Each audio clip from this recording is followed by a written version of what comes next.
பெருமாளை பார்த்து பாடுங்க ஒரு பாட்டு. பெருமாளே உங்களுக்கு ஒரிஜினல் கலரே தெரிய மாட்டேங்குது. ஒரு நாளைக்கு பார்த்தா பால் நிறத்தில் இருக்கிற, ஒரு நாளைக்கு பார்த்தா கார் மேகம் போல இருக்கிற, ஒரு நாளைக்கு பார்த்தா பொன்னை போல, ஒரு நாளைக்கு பார்த்தா மணியை போல இருக்கிறையே, இப்படி ஒரிஜினல் கலர் என்னன்னு எந்த ஊரில் திருமங்கையாழ்வார் கேட்டார். முன்னை வண்ணம் பாலின் வண்ணம், முழுதும் நிலை நின்ற பெண்ணை வண்ணம் கொண்டல் வண்ணம், வண்ணம் எண்ணுங்கால் பொன்னின் வண்ணம் மணியின் வண்ணம், புனையும் திருமேனி இந்த வண்ணம் என்று காட்டீர் இந்தளூரரே. ஒரிஜினல் கலரை தான் எனக்கு கொஞ்சம் காட்டுங்க, ஒவ்வொரு நாளைக்கு ஒவ்வொரு கலரு காட்டுறீங்களே என்று அவர் பாடினார். வண்ணம் வண்ணம் அதை எடுத்தான். அதை எடுத்து கவியரசு கண்ணதாசன் தான் பால் வண்ணம் மாரிமுத்து பாடுங்க.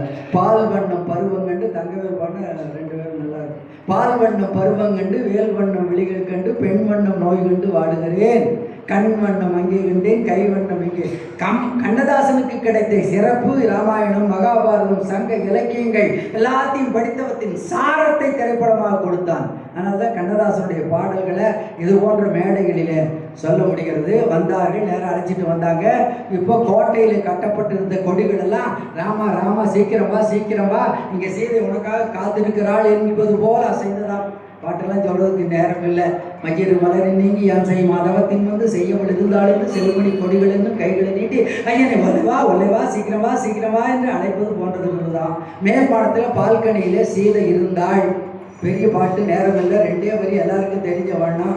அண்ணலும் நோக்கினான் அவளும் நோக்கினாள், தெரியாதவங்க கிடையாது. மற்ற 10,400 பாட்டில் எல்லாருக்கும் தெரிஞ்ச 2 வரி. ரொம்ப கதாநாயகன் கதாநாயகன் சந்திக்கிற பாட்டு.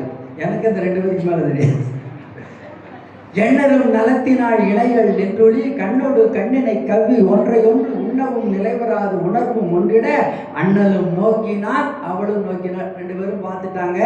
அதற்கு பிறகு 2 பேரும் இருவரும் மாறிப்பூக்கு இதயம் எழுதினாராம். உடனே இதயங்கள் மாறி போச்சாம். ராமனுடைய இதயம் சீதைக்குள்ள போயிருச்சாமா, சீதையினுடைய இதயம் ராமனுக்கு வந்துருச்சாமா. சங்க இலக்கியங்கள் பார்ப்போம். ஜெய்சிங் இருதலை புள்ளின் ஓருயிர் போல, ஒரு பறவைக்கு 2 தலை இருக்குமாமா, ஆனால் உயிர் ஒன்று. இருதலை புள்ளின் ஓருயிர் போலன்னு அந்த மாதிரி இப்போ இருவரும் மாறிப்புக்கு இதயம் எழுதினர். பார்த்து கொண்டது கண்ணுக்கு கண்ணு, பழகி கொண்டது நெஞ்சுக்கு நெஞ்சு. உடனே உள்ளே போனார்கள். விஸ்வாமித்திரர் அறிமுகம் பண்ணி வைத்தார். தசரதனுடைய பிள்ளைகள் இச்சுவாகுலத்தினுடைய வரிசையா மனு, முதல் மன்னன் மனுவிலிருந்து, அதில் தான் மனு நீதினு வர்றோம். அந்த மனுவிலிருந்து தசரதன் வரைக்கும் சொல்லி அவனுடைய பிள்ளைகள். இவன் சாதாரணமாக நினைக்காத, வேள்வியிலே பிறந்தவர்கள், யாகத்திலே பிறந்தவர்கள், தாடகையை வதம் செய்தவர்கள். இவன் கால்பட்டு ஒரு பெண்ணே, கால்பட்டு ஒரு கல்லே பெண்ணாச்சுன்னெல்லாம் சொல்லவும் கூட ஒன்றும் ஜனங்களுக்கு பெரிய சந்தோஷம் இல்லையாமா. ஏன்னா அவன் தசரதனை பற்றி கேள்விப்பட்டிருக்கிறான். அவர் ஒரு 3 தேவியர் ஏற்கனவே, அது இல்லாமல் ஒரு 60,000 துணைவியர்கள் வேறு இருக்கிறாங்க. மகன் 30,000 வச்சுட்டான், என்ன ஆகும்? அதனால கொஞ்சம் தயங்கினாராம். அப்பத்தான் ஒரு வார்த்தை சொன்னான், வளர்த்தது வசிஷ்டன் கான். வளர்த்தது வசிஷ்டன், பெற்றது தசரதனாக இருந்தாலும் வளர்த்தது வசிஷ்டன். ஐயோ தெரியாதனமா இந்த வில்ல தானே ஒடிச்சவனுக்கு தான் பொண்ணை கொடுப்பேன்னு கண்டிஷன் வச்சுட்டுனே, இல்லைன்னா இப்பவே கொடுத்துடலாமேன்னு இதுவரைக்கும் அந்த வில்லை வச்சிருந்தது யாராலும் வளைக்க முடியாத வில்லை வைத்திருக்கிறேன் என்று பெருமை பேசினவன் முதலாக இப்படிப்பட்ட ஒரு மாப்பிள்ளை கிடைச்சும் கண்டிஷன் இருக்குதே, வளைக்காட்டி என்ன பண்றது என்று கவலைப்பட்டானாமா. ஏன்னா வளர்த்தது வசிஷ்டன், வசிஷ்டனும் அருந்ததியும் தான் உலகத்தில் உயர்ந்த வாழ்க்கைக்கு எடுத்துக்காட்டு. அதனால தான் கல்யாணத்தில் அம்மி மிதித்து அருந்ததி பார்க்கிறோம். அந்த அருந்ததியினுடைய கணவன் தான் வசிஷ்டர். உடனே சதானந்த முனிவர் வந்தார். எங்கள் பொண்ணை என்ன சாதாரணமாக நினச்சிட்டீங்களா? இவள் நிலத்தை நாங்கள் தங்க ஏற்பூட்டி வேள்விக்காக உழுத போது கலப்பையின் கொழுமுனையில் தோன்றியவள். கலப்பை உழுதாங்களாமா, கொழுமுனை உள்ள போச்சாமா. திடீர்னு மேலே வர்ற போது பார்த்தா அதில் ஒரு பொண்ணு வந்ததாமா, குழந்தை, கொழு குழந்தை. பணம் மாலை வருஷத்தில் தலை போட்டுருவாங்க. கொழுமுனையில் கொழு குழந்தைன்னு அது வந்துருச்சு அவளுக்கு. அதனால கொழுமுனையில் தோன்றியதான் சீதான்னு பேர் வச்சோம். சமஸ்கிருதத்தில் சீதா என்றால் கலப்பையின் கொழுமுனையில தோன்றியவள் அர்த்தம். இவ சாதாரணமானவள் அல்ல.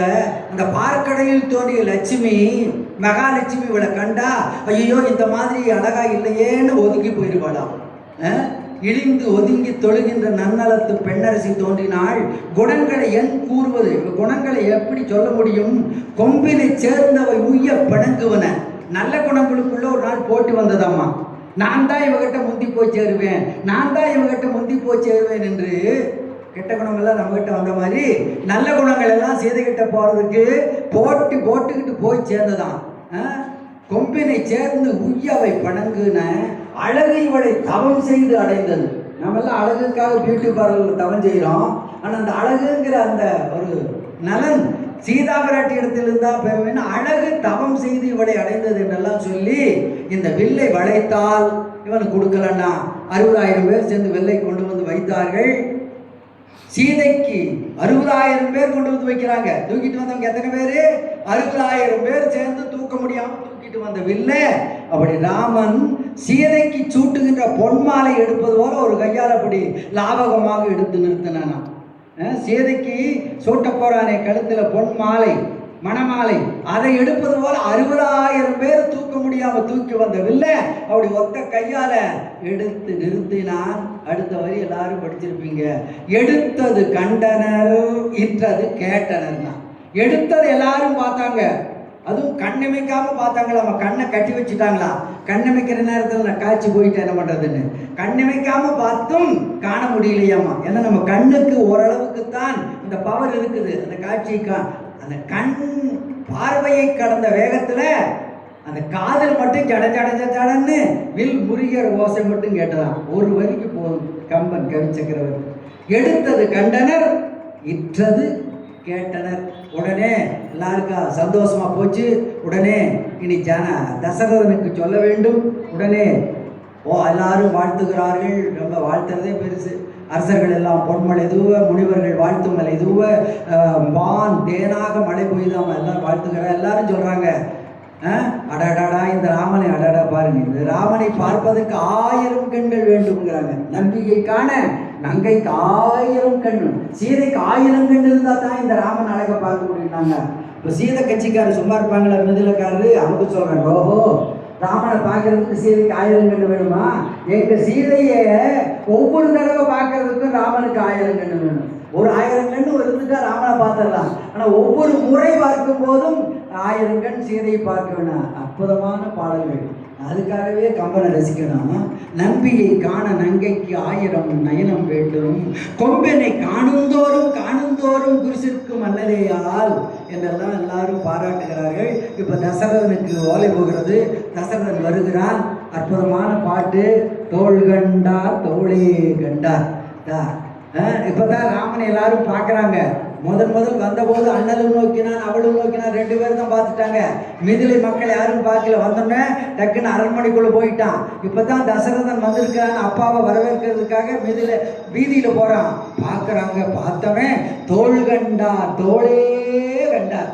தோளை பார்த்தவன் அப்பப்பா மலை போன்ற தோல், 2 மலையே தோளா வருதோன்னு தோளை கண்டவன் தோளையே பார்த்தானாமா.